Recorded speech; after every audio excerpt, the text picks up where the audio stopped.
1872년 겨울의 대서양은 칼날처럼 얇은 수평선을 품고 있었다. 데이그라티아호의 막루에서 망원경을 들이댄 선원이 먼 곳에 한 점을 붙잡았을 때 그는 한동안 말을 잃었다. 흰 돛은 반쯤 내려 바람을 받았고 키는 누구의 손에도 잡혀있지 않은 듯 고요했다. 멀리서는 평온한 항해처럼 보였지만 가까워질수록 배의 표면에 달라붙은 침묵이 더 짙어졌다. 호출 깃발을 올려도 응답은 돌아오지 않았다. 신호에 응답하지 않는 배는 파도보다 무서운 정적을 싣는다. 지휘관은 소형 보트를 내리라고 명했고 노를 저어 다가가던 선원들의 등줄기에 소금기 어린 바람이 스며들었다. 난간을 넘어 갑판에 발을 디딘 순간 사람의 체온이 빠져나간 빈집 같은 기분이 그들을 맞았다. 갑판은 의외로 정돈되어 있었다. 로프는 규칙적으로 감겨 있었고 도르래는 은근한 기름 냄새를 풍겼다. 급히 도망친 자리에서 볼 법한 난장도 없었다. 조타실 문을 열자 차트 테이블 위로 항해 일지가 펼쳐져 있었고 최근의 기록은 간결했다. 풍양남동 진행야고. 어제까지의 바다는 별일 없었다는 뜻이었다. 평온이 끝나는 자리에서 미스터리는 시작된다. 그 문장 하나가 남기고 간 간극, 바로 그 틈 사이로 상상과 의문이 동시에 불어왔다. 식당으로 내려가자 긴 테이블 위에 생활의 잔열이 남아있었다. 빵 조각은 바람에 살짝 굳어 있었고 포크와 칼은 접시 가장자리에 기댄 채 멈췄다. 와인잔 하나는 기울어진 채 표면 장력으로 마지막 방울을 붙잡고 있었고 조리대에는 칼이 누워 있었다. 바닥에는 젖은 발자국이 희미하게 마르고 있었다. 누군가가 방금 자리에서 일어나 문 쪽으로 향했을 그 순간의 공기가 여전히 떠 있었다. 하지만 사람은 어디에도 없었다. 싸움의 흔적도 피의 얼룩도 보이지 않았다. 메리 셀레스토어는 멀쩡했고 지워진 것은 몸이었다. 화물칸을 열었을 때 의문은 더 진해졌다. 공업용 알코올 통은 대체로 온전했고 몇몇 마개가 헐거운 것 말고는 흠이 없었다. 폭발의 그 흐름도 화재의 냄새도 약탈의 흔적도 없었다. 해적이 습격했다면 왜 아무것도 가져가지 않았을까? 선원들이 자발적으로 배를 떠났다면 왜 이토록 정돈된 상태로 사라졌을까? 분명한 것은 단 하나, 구명보트 한 척이 사라졌다는 사실뿐이었다. 바다는 모든 이야기를 품지만 그날의 바다는 유독 입을 다물었다. 보고가 항구로 전해지자 신문은 기다렸다는 듯 활자를 쏟아냈다. 유령선이라는 단어가 헤드라인을 점령했고 술집의 테이블 위에서는 이야기가 빠르게 불어났다. 어떤 이는 거대한 파도가 본선을 덮쳐 모두가 보트로 대피했고 되돌아오지 못했다고 말했다.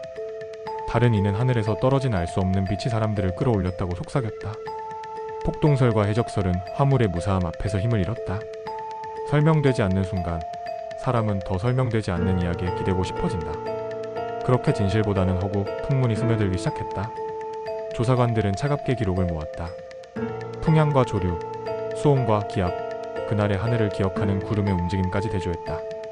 알코올 증기가 협소한 공간에서 작은 폭발을 일으킬 임계에 다다랐고 선장이 임시 대피를 명했으며 그 과정에서 로프가 풀려 보트가 본선과 멀어졌다는 시나리오가 제시되었다. 그러나 항해일지의 담담한 문장은 그 설명이 바로 앞에서 멈춰섰다. 배는 위기를 예고하지 않았고 식탁은 서둘러 치운 흔적이 없었다. 가능성의 목록은 길어졌지만 확정의 목록은 비어있었다. 시간이 지나면서 메리 셀레스토어는 선원들 사이에서 불길한 이름이 되었다. 새 선장이 부임하고 새로운 항로가 주어져도 밤마다 조타실 문턱에서 등 뒤에 시선을 느꼈다는 기록이 남았다. 바람이 접시를 건드리는 소리를 귀가 만들어낼 때가 있다. 사건 이후 그 소리는 더 자주 들렸다.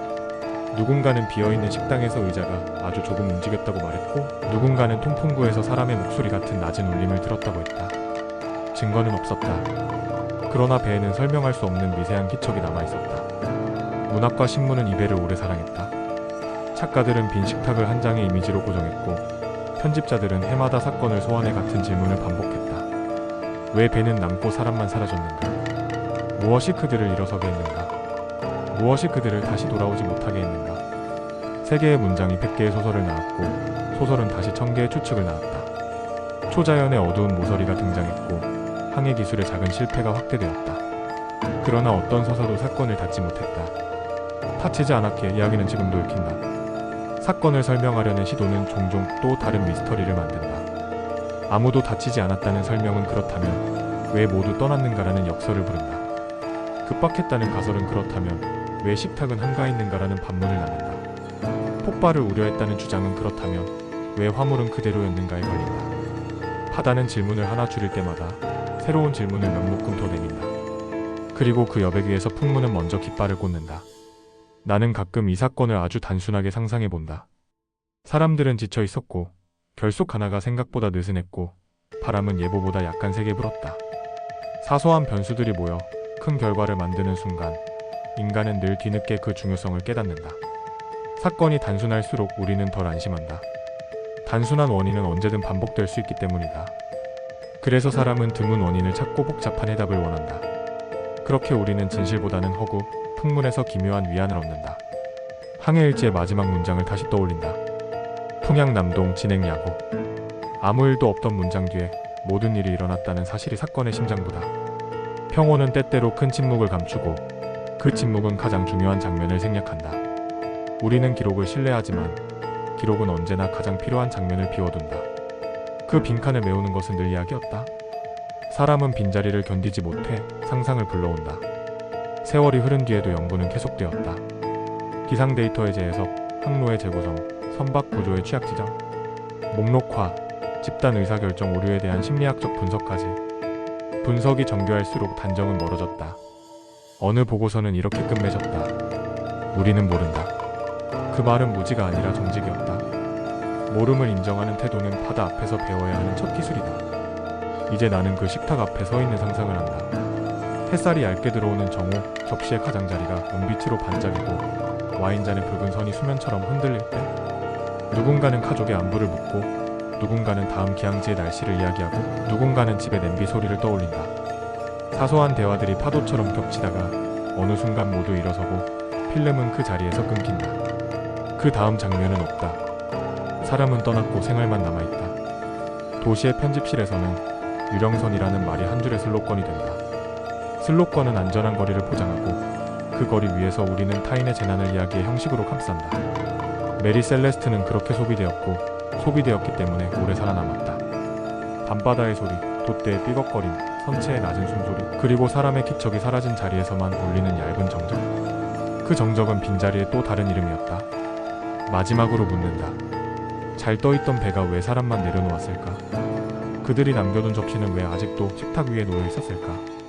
폭풍의 그림자가 그들을 데려갔을까? 아니면 인간의 판단이 바다의 계산을 이기지 못했을까? 지금도 수평선 어딘가에서 구명보트 하나가 아주 천천히 회전하고 있을까?